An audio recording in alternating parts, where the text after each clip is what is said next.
প্রবাসী ভাইরা সাবধান, আপনার ছোট্ট একটা বলে আপনার পোস্টাল ব্যালটটি বাতিল বলে গণ্য হতে পারে। তো আজকের ভিডিওতে আমি আপনাদেরকে মোট 6টা পয়েন্ট বলবো, যে পয়েন্টগুলো আপনাদেরকে পোস্টাল ব্যালট হাতে পাওয়ার পর অবশ্যই ফলো করতে হবে। তার মধ্যে 2 নাম্বার, 4 নাম্বার এবং 6 নাম্বার পয়েন্টগুলো ভেরি মাচ ইম্পর্টেন্ট।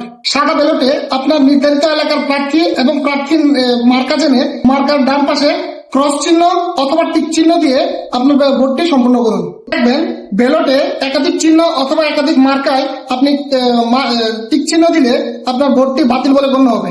খামের মধ্যে যে লাল ব্যালটটি আছে, লাল ব্যালটটি হচ্ছে গণভোটের জন্য। আপনি যদি গণভোটের পক্ষে হন তাহলে হা অথবা না এর ডান পাশে টিক চিহ্ন অথবা ক্রস চিহ্ন দিয়ে আপনার গণভোটটি সম্পন্ন করুন। এই পয়েন্টটি খুবই গুরুত্বপূর্ণ। আপনার ব্যালটে ভোট প্রদান হয়ে গেলে ব্যালটের ছবি সোশ্যাল মিডিয়াতে প্রকাশ করা আইনত দণ্ডনীয় শাস্তিযোগ্য অপরাধ। এতে করে আপনার ন্যাশনাল আইডি কার্ড বাতিল বা ফ্রিজ করা হতে পারে।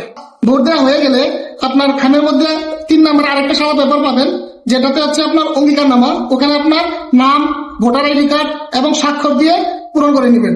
সর্বশেষ আপনি 3টা পেপার একসাথে সাদা খামের মধ্যে ভরে তারপরে হলুদ খামের মধ্যে ভরতে হবে এবং অতি দ্রুত আপনার নিকটস্থ কোনো পোস্ট অফিসে জমা করতে হবে। মনে রাখবেন, আপনার ব্যালট পেপারটি নির্ধারিত সময়ের পূর্বে যদি নির্বাচন কমিশনারের কার্যালয়ে না পৌঁছায় তাহলে আপনার ভোটটি বাতিল বলে গণ্য হবে।